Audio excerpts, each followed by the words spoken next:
Hi,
my name is Sienna Daylam.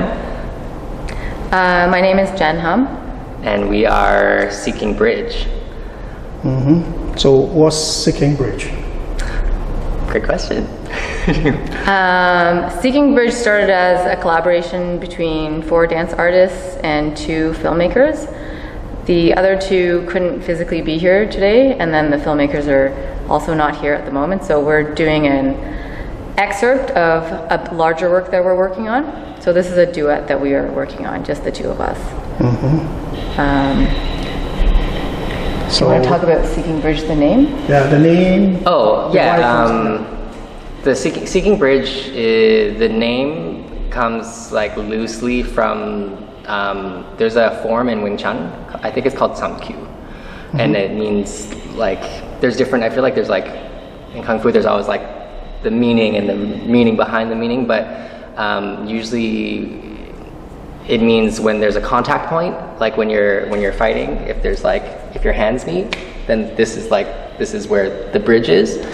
And that for us, as a group of Chinese Canadians, is kind of like, where are the bridges between us, that we have similar experiences, and also where is our bridge and connection to different parts of Asian countries that we have connections to, China, Hong Kong, Taiwan, wherever we have ancestry from. So where is that bridge for us with each other, and then with our different identities and nationalities and heritages.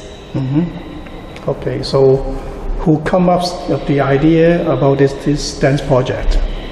And you all 4, so you have 4 dance artists, right? Yeah. So this particular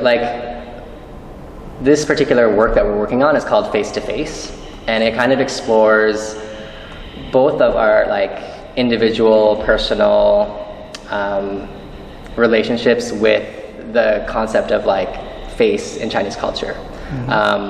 Also like saving face and your value and stuff like that. And so yeah, that's kind of like trying to figure out. Well, our physical face and face as a cultural currency, and like we have known each other for years, so we have talked throughout the years about doing things together, and we all came together, fairly organically. So we had talked about different things over the years, and then finally we actually made like some time, and we got some money so that we could create something. So where they got the money? Art Council? Yeah. Yes, thank you Canada Council, thank you Toronto Arts Council. Yeah. A bit of advertising, right? It's okay. Yes, well they did, it is the government money. So we applied for government grants, all 3 levels, and we did get some money from the government. Okay. Yeah. You talk about like faces, right?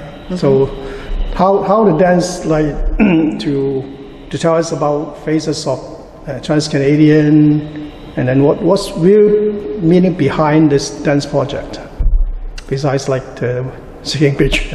I think Face to Face, the work that we're premiering on Saturday and Sunday this weekend, is we're really exploring like just intimate details of what it's like to be us, like these 2 specific Chinese Canadians, versus like, it's not to say that every Chinese Canadian person has the exact same experiences, but we're kind of looking deeply into what we've experienced personally and bringing that to the stage. And I think there's something really special when you make a dance piece that's not like, not anyone can dance it. You can't just be like, oh, anyone can dance this story. It's actually like our story. So it's something that's we've experienced or something that we know to be true.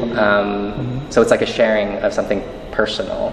And we've been having a lot of conversations and exploring that through movement, through talking to each other, just asking each other a lot of questions about what our experiences have been like growing up, what is our experience now, what is our relationship to Chinese culture, what is our relationship to Canadian culture, is it, you know, these questions I feel like for a lot of Chinese Canadians, we often feel like...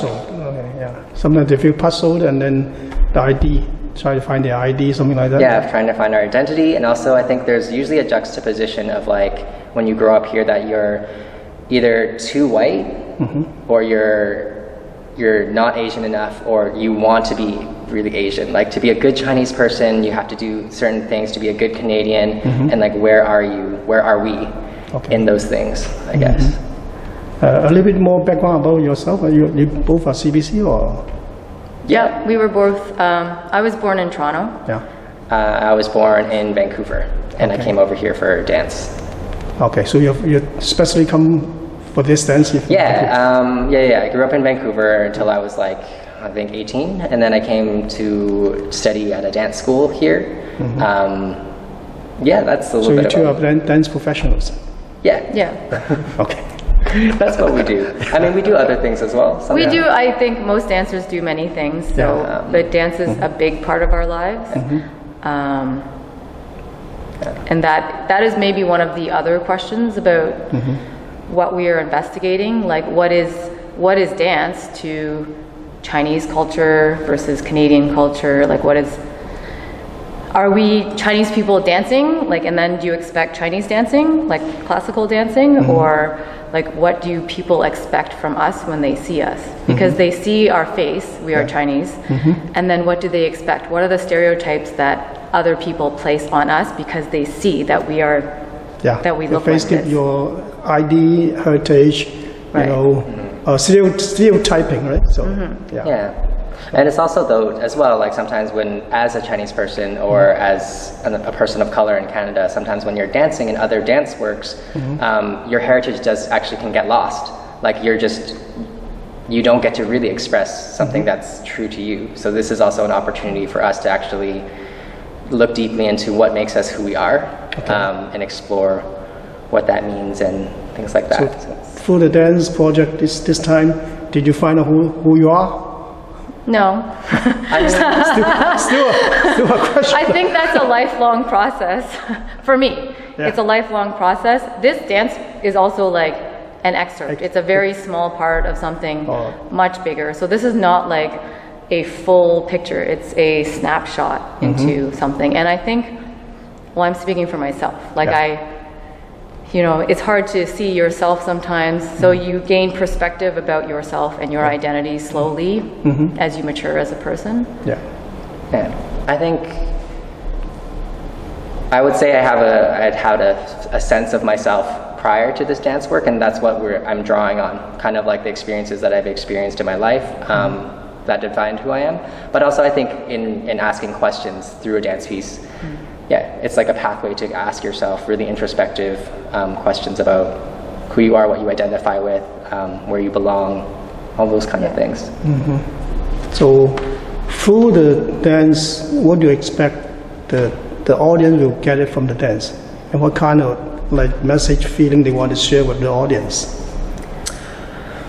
I think it's going to be really different depending on who you are.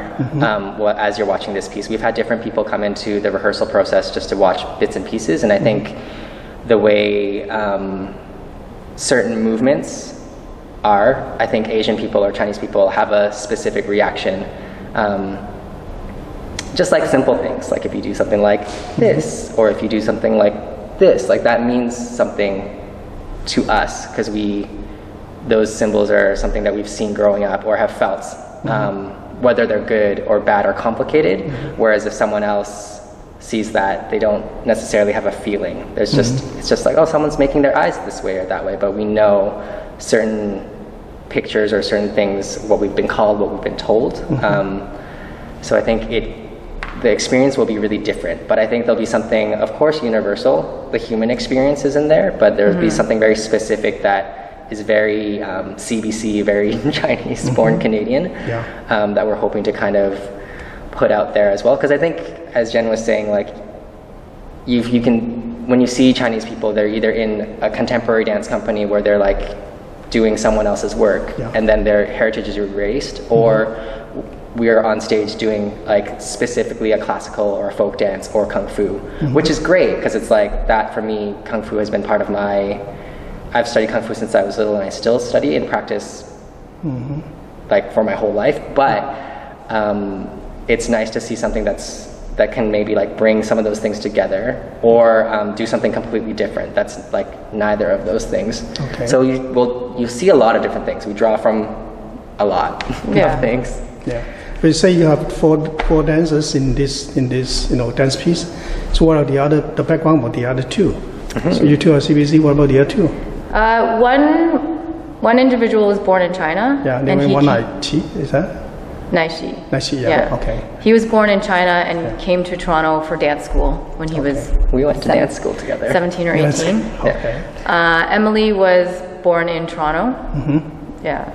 Okay. Yeah. So that's 3 CBC, 1 China born. So, And we're just also really. I think we have different. Any crash or any chemical effect between you all four? Which one? Any crash or argument or disagreement? Like we don't like fight each other, but I think we have different ways of creating. We value different things, and we've just had really different experiences. Even having 2 CBCs growing up together, depending on having just extremely different life experiences. I mean, that's the whole point. We all have different experiences. So sometimes we don't have the same point of view. Sometimes we don't agree. And then it's how do we come to some kind of consensus? How do we come to negotiate something? The whole point is that we have different points of view. We are, even though we're both CBC, we're not the same. We're not the same person. Okay. Then back to the play, the dance piece. Is that a contemporary? Is it modern, or what kind of? There's a bit of everything in there. Okay, it's fusion. I think let's put it in contemporary just means of this time. Okay. So our piece is of this time. So I would consider it contemporary. Yeah. But I mean, for example, it's contemporary art, but I would say that for me, because I've done Wing Chun a lot, Wushu, or I've done Wushu a lot, you'll see elements of that because that's part of who I am. It's how I move. You'll see a bit, a little bit of contemporary dance. You'll see ballet. You'll see little bits, not like we're doing a ballet piece, but because all of the movements influence us, we kind of use whatever we can to tell the story. Also, some of it's some of it is that we're talking to each other, asking ourselves questions on stage, live, and making and not having a preset answer. So instead of having a script and being I'm going to say this line, we just have to answer these questions live, and stuff like that. So my last question: you two are dance professionals, right? So did you been offered some jobs or some performance opportunity, being stereotyping? For example, stereotyping? For example, like Chinese actor in Hollywood, they will always be prostitute, fighter, band, those kind of small acting characters. What about you two in the dance profession, the dance industry? Are you being stereotyping or no?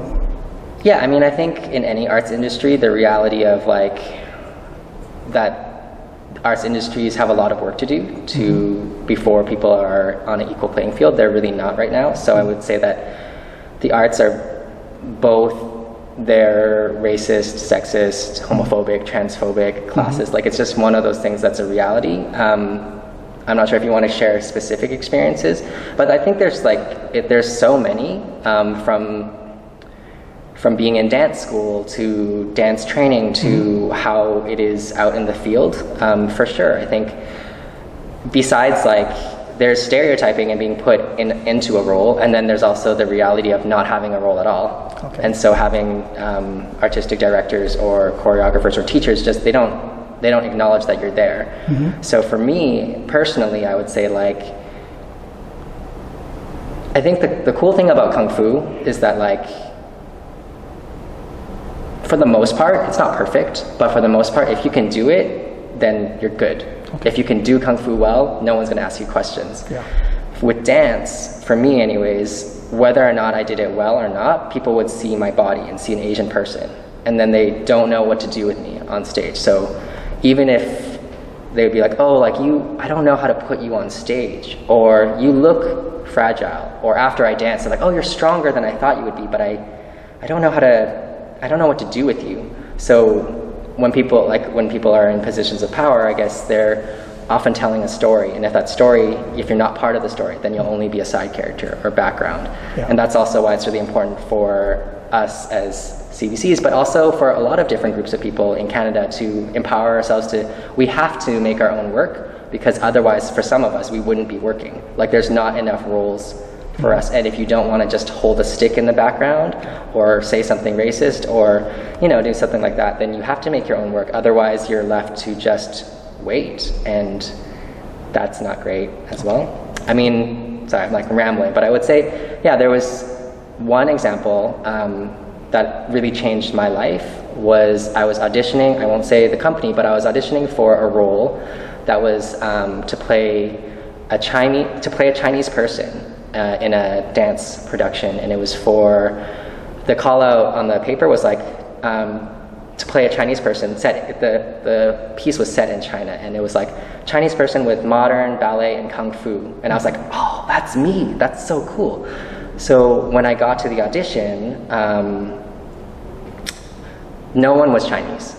And the person that was doing the choreography was just like, just flex your wrist and say, and like do a Kung Fu pose.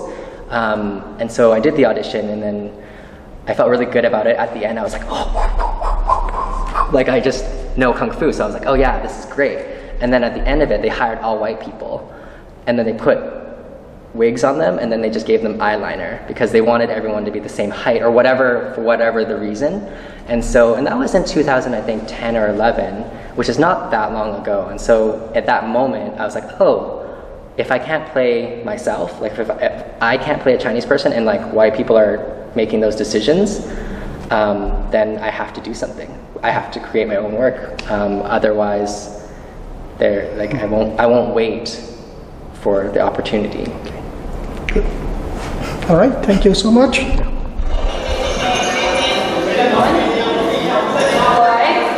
Oh, that's when I saw the Dark Crystal, it was the first time I saw myself. When I saw Jen, the girl playing's name was Jen, and the mother was brown. And I was like, that's me! That's like the first time I was like, that's me, the brown mother is me. Like I really was like, thought I was Muppet or something. What about you? Did you identify with any characters growing up? No.